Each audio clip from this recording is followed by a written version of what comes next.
The M1910, a heavy, awkward, T-handled spade that looks like it belongs in a backyard garden rather than a battlefield. The narrator explains the dig-or-die reality of infantry life. In modern war, if you aren't moving, you are digging. But the American shovel was a design relic from the 19th century. It didn't fold, it was difficult to carry, and it was nearly useless for anything other than moving loose dirt. As the U.S. military begins to encounter German paratroopers and infantry, they realize they are being out-engineered in the most basic way possible. Captured German gear begins to flow back to American intelligence, and one item stands out: the Klappspaten.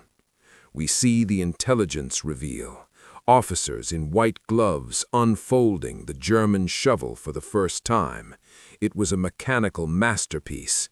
It folded into 3 positions: a spade for digging, a 90-degree hoe for picking through hard clay, and a folded flat carry mode that vanished onto a belt.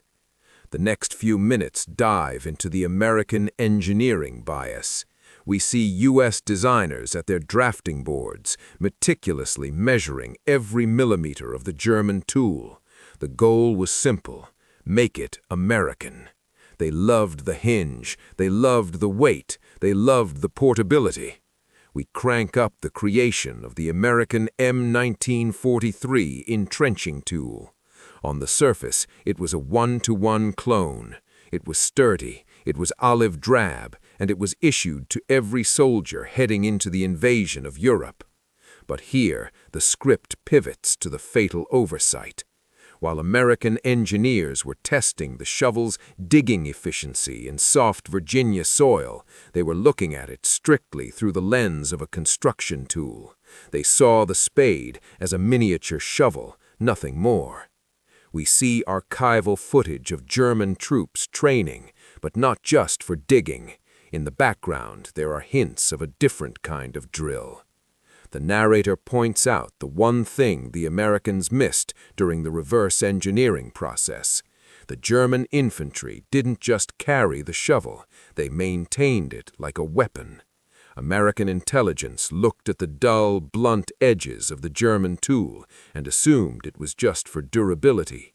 They didn't realize that in the field, every German soldier was issued a file specifically to sharpen the edges of that blade until it could shave hair. As Act 1 draws to a close, we see thousands of American M1943 shovels being packed into crates for the crossing to Normandy. The American military was confident they had given their boys the best digging tool in the world. They had no idea that their soldiers were about to walk into the green hell of the hedgerows, where a digging tool was about to become the only thing standing between them and a German trench sword. The act ends with a chilling shot of a German shovel filing his in the moonlight, the sound of metal on metal screeching like a warning. The scene shifts from the sterile design labs of America to the freezing, hellish ruins of Stalingrad and the endless trenches of the Eastern Front. This is where the tool became a terror. The explainer explains that the Eastern Front wasn't fought at a distance, it was fought in the Rattenkrieg, the War of the Rats. In these cramped cellars and collapsed buildings, the German Lancer discovered a horrifying mechanical truth. A bolt-action Mauser rifle is nearly 5 feet long with a bayonet attached. In a hallway 3 feet wide, that rifle is a liability. It's too slow to aim, too long to swing, and if you miss your first shot, you're dead. We zoom in on the German soldiers' gear. Every man carried a file. We see the ritualistic sharpening of the Klappspaten. The Germans weren't just sharpening the tip to bite into frozen ground, they were honing the side edges to a literal razor's finish. The explainer explains the physics of the swing. Because the weight of a folding shovel is concentrated in the head, it functions exactly like a battle axe. while a bayonet is a thrusting weapon that often gets snagged in an enemy's ribs or tangled in thick winter gear. The sharpened shovel is a slicing weapon. It doesn't get stuck. It cleaves through bone, leather, and heavy wool coats, bouncing off for a second strike in a fraction of a second. The script dives into the silent kill. We describe the psychological horror of a night raid. A shovel doesn't run out of ammunition, it doesn't jam in the mud, and most importantly, it doesn't make a sound. German shock troops, the Sturmpioniere, actually began leaving their bayonets in their scabbards. They found that a sharpened shovel was more versatile. It could be used to parry an incoming strike like a buckler shield, and then transition into a lethal, decapitating blow. We highlight the brutal efficiency that American intelligence completely overlooked. To the U.S. military, the folding feature was for storage. To the German soldier, the folding feature meant you could lock the blade at a 90-degree angle, turning the tool into a lethal war pick. This allowed a soldier to reach over a trench wall and strike downward into a helmet with the force of a hammer. The act reaches its peak as we look at the internal German manuals and the veteran accounts. They describe the shovel as the only friend that never fails.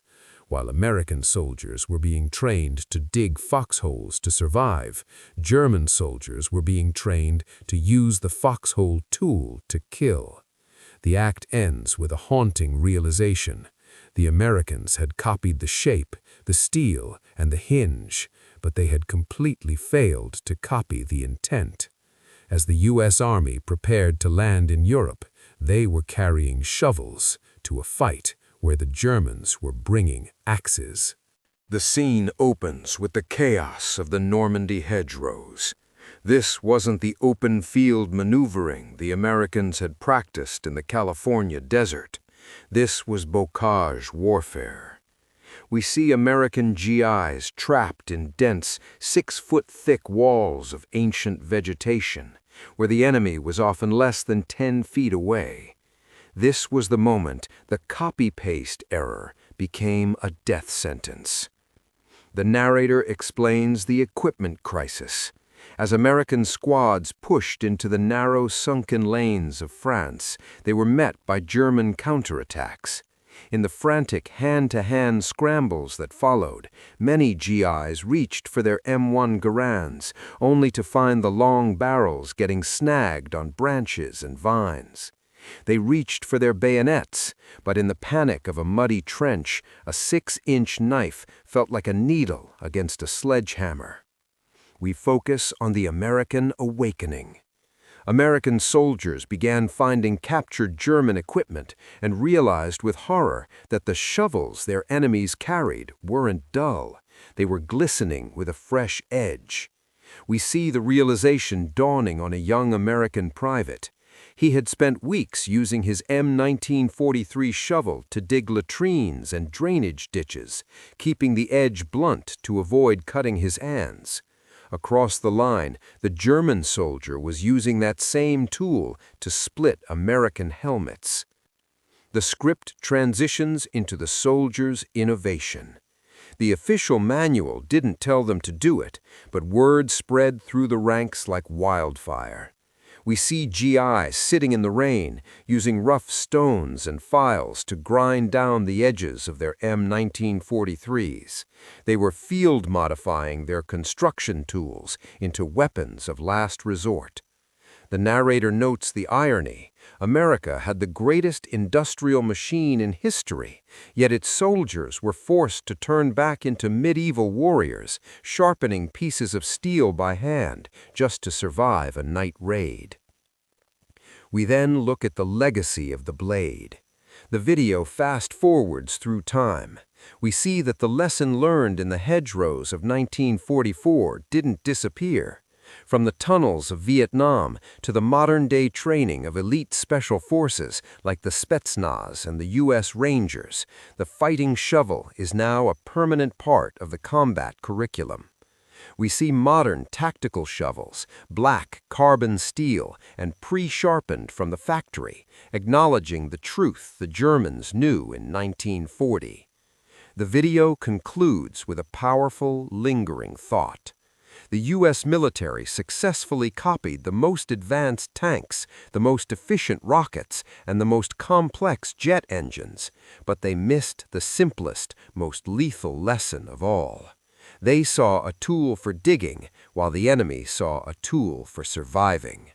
The final shot is a rusted M1943 shovel leaning against a tree in a French forest, a silent witness to the fact that in war, the most dangerous weapon isn't the one designed by engineers, but the one perfected by the man in the mud.